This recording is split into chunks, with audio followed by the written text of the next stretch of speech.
Salut à tous, bienvenue au Billet Auto. J'espère que votre week-end ensoleillé s'est bien passé et que votre semaine démarre au mieux. Moi de mon côté, après avoir découvert le V90 Cross Country durant ce week-end, c'est le moment de faire le bilan et de voir ce qu'on en a pensé tout au long de ce week-end et tout au long des plus de 1500 km qu'on a pu faire avec. Pour voir ça, le mieux c'est de l'essayer. C'est parti.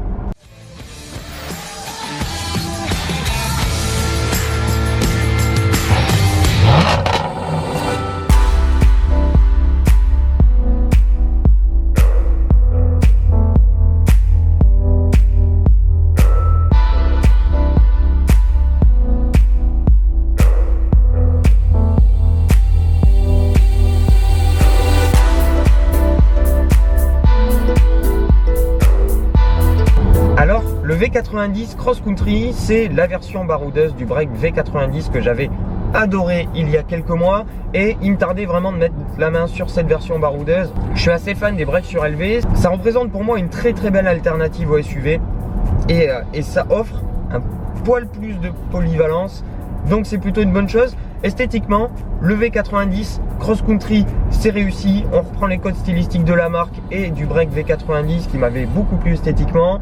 Quelque chose de très élancé, d'assez statutaire et qui pour le coup reçoit ici une panoplie de baroudeurs plus 6,5 cm de hauteur avec les suspensions rehaussées et un accastillage plastique sur les arches de roue et les protections de bas de caisse mais qui lui donne un côté plus trapu et un côté aventurier. La recette est connue chez Volvo, ça a été le premier ou un des premiers constructeurs à proposer cette solution du break baroudeur. Donc esthétiquement ça marche très bien. À l'intérieur on se retrouve avec l'habitacle du V90, toujours très joli, superbement présenté, une belle planche de bord qui entoure bien cet habitacle, des sièges absolument parfaits, que ça soit en position de conduite, en maintien. Là pour le coup sur notre modèle d'essai ils sont chauffants, ventilés et massants. Gros plus quand vous enquillez des kilomètres, le massage fonctionne très bien d'ailleurs. Et on a cette sellerie ambre qui vient contraster avec les plaquages en chaîne anthracite qui sont spécifiques à cette version Cross Country pour offrir une ambiance absolument extraordinaire qui est rehaussée par ce toit ouvrant qui fait à peu près la taille d'une piscine olympique et qui baigne vraiment l'habitacle de lumière. Et on retrouve sur la console centrale cet écran au format portrait qui regroupe toutes les fonctions de l'infodivertissement, qui se balaye de droite à gauche avec toutes les différentes fonctions à la manière d'un iPhone, et l'écran central va regrouper les infos essentielles, médias, Bluetooth, téléphone, GPS. C'est assez bien fait, on met un petit temps pour s'y adapter, mais ça marche très bien et une fois qu'on a pris les habitudes, l'ergonomie est poussée pour un écran tactile. Je suis pas fan d'habitude, mais là pour le coup ça dérange un petit peu moins que d'habitude, sachant que on a la chance d'avoir un système qui est assez réactif, contrairement au GPS malheureusement qui mériterait quelques mises à jour pour être un petit peu plus rapide. Et on a le bloc compteur entièrement digital qui vous rappelle toutes les différentes fonctions de l'auto, qui est très clair et qui a le rappel de GPS en son centre. C'est très pratique et c'est encore plus pratique quand il est couplé au head-up display, la vision tête haute qui vous permet de ne jamais quitter la route des yeux. Et ça tombe bien parce que ce break il donne envie de faire de la route, la position de conduite est absolument parfaite et on a vraiment envie de voyager.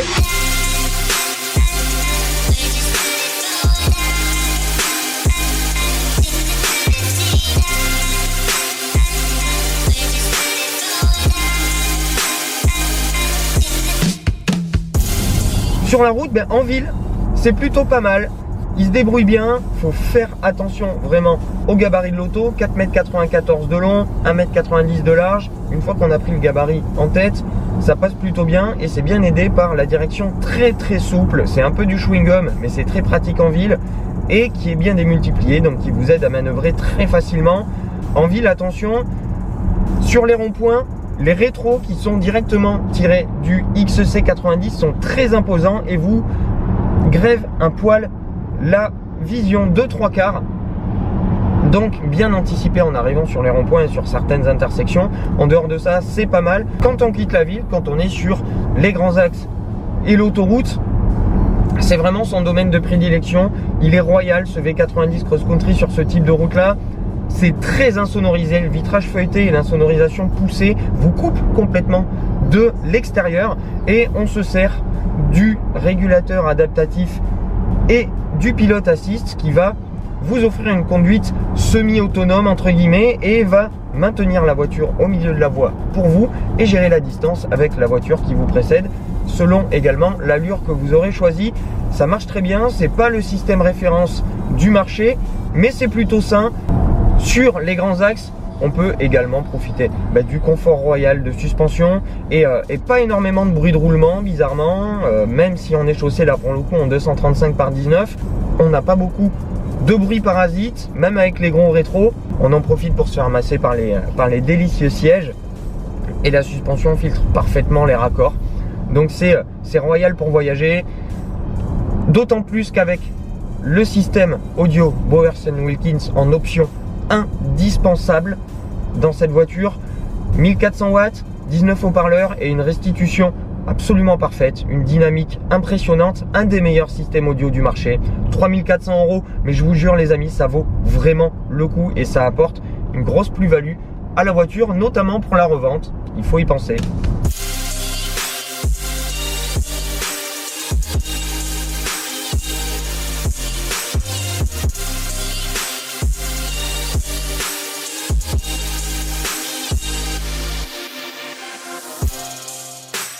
Une fois qu'on est sorti de l'autoroute, on se retrouve avec une voiture assez saine mais réglée très confort. Même en mode dynamique, la suspension filtre très bien toutes les aspérités, ne pompe pas.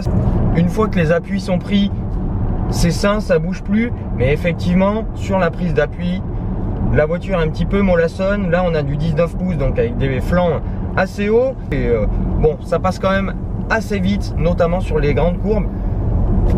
Pas vraiment de feeling, la direction est un petit peu quelconque et remonte absolument aucune information. En même temps, comme je vous disais, elle n'est pas faite pour faire du sport. On est bien aidé par les 4 roues motrices, effectivement, qui apportent un gain de sécurité supplémentaire. Et la position, un tout petit peu plus en hauteur que sur les breaks classiques, vous aide à bien anticiper. Et comme je vous disais, c'est pas du tout une sportive, mais les performances sont là. 7 secondes 5 de 0 à 100, 230 en pointe. Vous êtes tellement coupé du monde que vous vous rendez pas trop compte. Mais c'est assez sympathique. Et le 4 cylindres de notre modèle D5 de 235 chevaux et 480 Nm est plutôt bon. Et il est bien secondé par la boîte Geartronic à 8 rapports. Cette boîte auto est très bien gérée quel que soit le mode de conduite et vous permet d'enrouler sur le couple qui est disponible assez tôt, 1750 tours minute. Ça vous permet d'enrouler tout le temps quasiment sur les bas-fonds du contour et c'est plutôt une bonne chose parce qu'il n'aime pas qu'on lui tire dessus ce moteur. Après 3500 tours minute, il n'y a plus rien.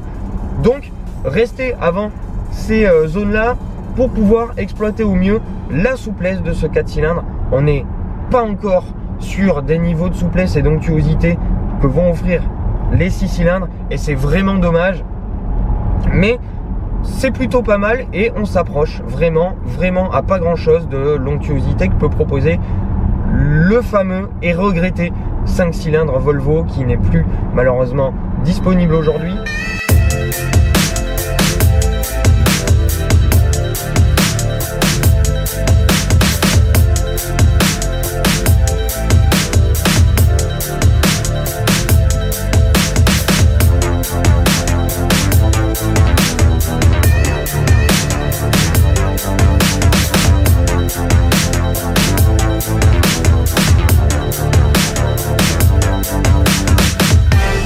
Le bilan est très bon et la polyvalence prend une dimension supplémentaire quand vous partez baroudé dans les chemins.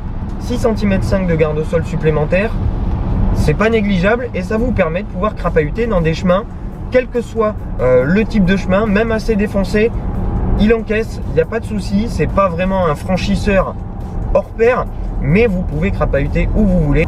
Qu'est-ce que je pourrais lui reprocher après ça? Pas grand chose. Un GPS qui manque de réactivité. J'aurais aimé un petit peu plus de souplesse au niveau du moteur. J'aurais vraiment aimé que Volvo propose des 6 cylindres, notamment sur ce type de véhicule. Ça les rendrait presque parfaits. Et le coffre est logeable, 560 litres en 5 places, banquette rabattue, vous pouvez aller jusqu'à 1526 litres. C'est plus le cas d'or de la catégorie. Aujourd'hui, Mercedes et Audi proposent plus en contenance. Volvo a choisi le design. Je vais pas forcément leur reprocher, il reste logeable, mais c'est plus la référence de la catégorie. Et voilà.